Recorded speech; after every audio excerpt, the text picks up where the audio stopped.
that you may be inflamed with love for God and join with me in his praises. The prison here is a true image of everlasting hell. To cruel tortures of every kind, shackles, iron chains, manacles, are added hatred, vengeance, calumnies, obscene speech, quarrels, evil acts, swearing, curses, as well as anguish and grief. But the God who once freed the 3 children from the fiery furnace is with me always. He has delivered me from these tribulations and made them sweet. In the midst of these torments, which usually terrify others, I am, by the grace of God, full of joy and gladness, because I am not alone. Christ is with me. These words come from a Vietnamese cleric, Paul Le Bao Tin, in a letter he wrote in 1843, shortly before his martyrdom. Thankfully, such accounts are no longer a part of today's Vietnamese Catholic Church, and though it continues to be difficult to talk about freedom of religion, the Church has a strong presence in the country, whilst among Vietnamese Catholics the memory of faith history marked by suffering remains strong.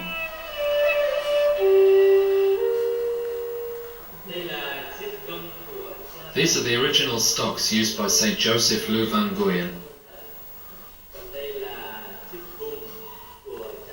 Whilst these are the iron handcuffs of St. Andrew Dung Lac. Here we can see that the handcuffs have 3 clasps. This one is for the neck, whilst the other 2 serve to shackle the legs. Whoever gave soldiers lots of money could count on having a chain loosened, and so be able to adopt a more normal posture. Alternatively, guards would tighten the chain by a few eyelets, forcing prisoners to walk in a more hunched position, and a lot more difficult to bear. From the arrival of the first recorded Portuguese missionary in Vietnam in 1533 to Prime Minister Nguyen Thanh Dong's visit to the Holy See in 2007 spans 5 centuries, a time marked by the persecution of Catholics and a church battling for the right to evangelize freely. In the 16th and 17th centuries, Dominican and Jesuit missionaries struggled with hostile Vietnamese rulers, a struggle that reached its zenith in the 19th century when tens of thousands of Catholics were bestially murdered. The 20th century, however, was a time dominated by communism, a system committed to eradicating every sign of religiosity.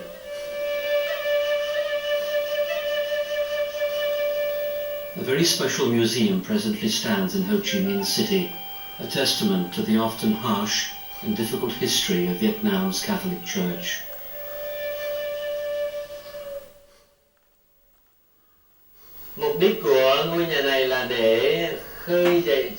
The reason for building this center was to arouse in all believers the light of faith.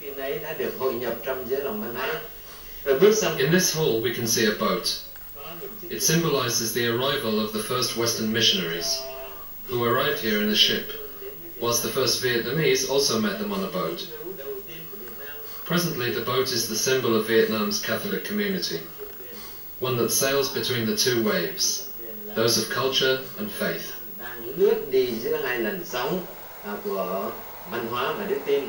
On this side we see a depiction of the West, whilst on the other of the East.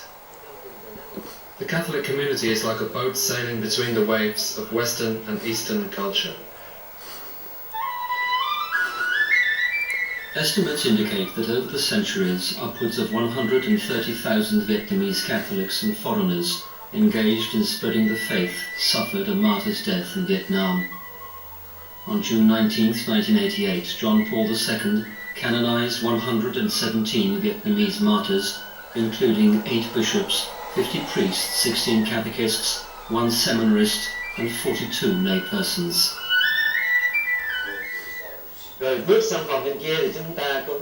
Passing into the next room, we can see testimonials to the faith, a collection of all sorts of objects and articles linked to the suffering of missionaries who sacrificed themselves for the faith. Some sand over there, soil, small and big stones. They were taken from the sites of those tortured to death for their faith.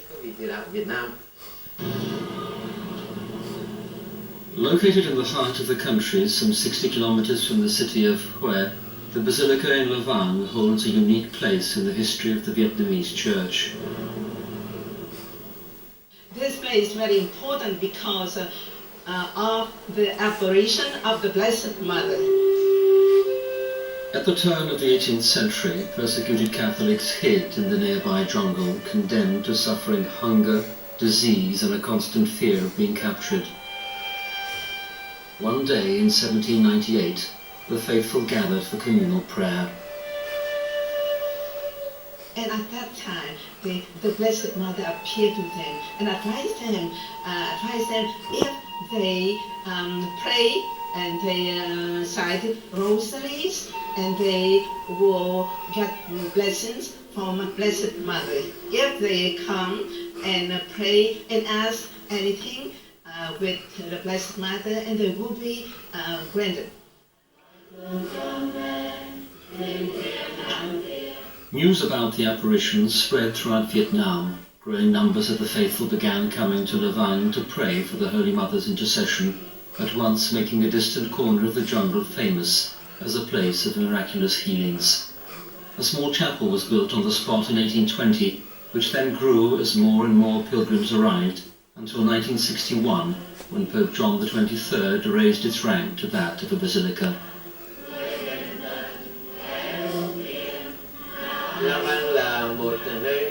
Lavang is regarded as a holy place.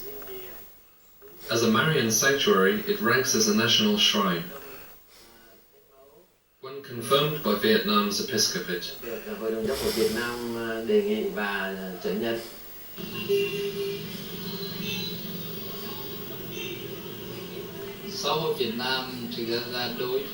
Vietnam's Catholic community makes up around 8% of the population. It is a community composed of very young and dynamic people. Vietnam's Catholic community is very focused on its task, that of spreading the faith. It endeavours to be a living example of the faith in the lives of all its members locally, as well as at the national level. To prove to all people that life based on the Gospel, on the Ten Commandments, is wonderful. To bring the Catholic community to everybody's attention. And though the Catholic community is small, one can truly sense the workings of the spirit of the Ten Commandments within it. Despite everything, the position of the Catholic Church in 21st century Vietnam looks optimistic, especially if compared with the widespread persecution of centuries past. Though official diplomatic relations with the Holy See have not yet been established, Vatican churchmen come to Vietnam on a regular basis. In November 2005, Vatican envoy Cardinal Crescenzio Sepe led a ceremony at which 57 new priests were ordained and then met Vu Quan, Vietnam's deputy premier.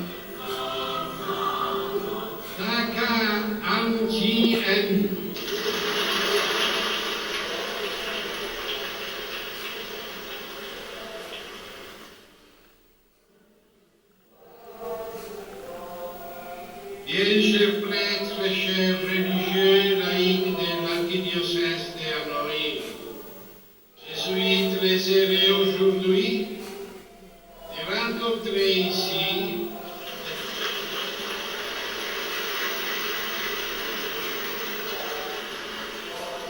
the event that the Cardinal Crescenzio Sepe to visit Vietnam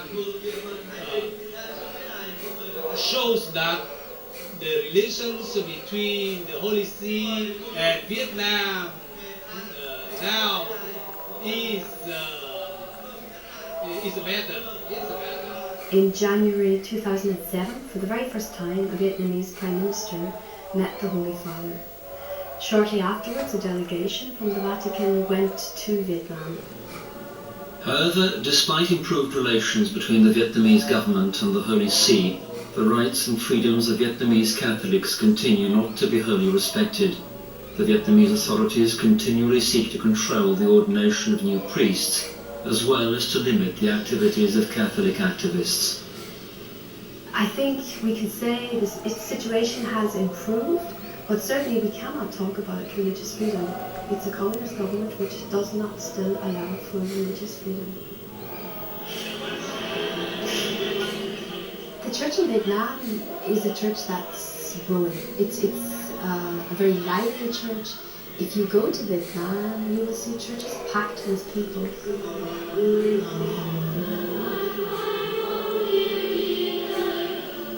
Aid to the Church in Need does a lot for the church in Vietnam.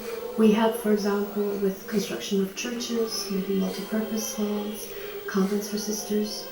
We help for the formation of sisters.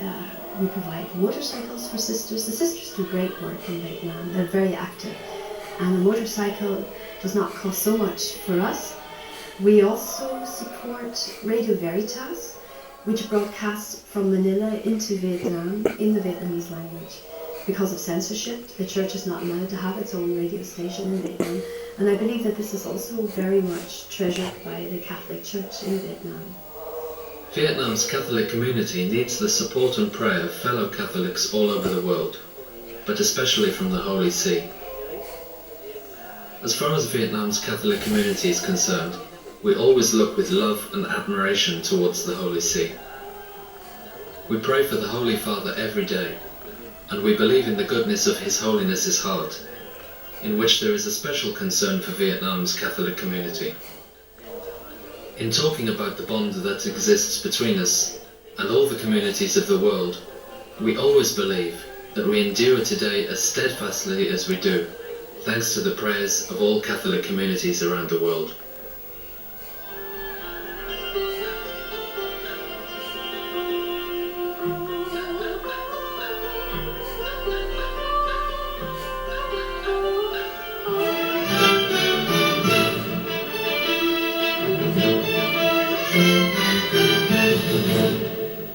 Olá,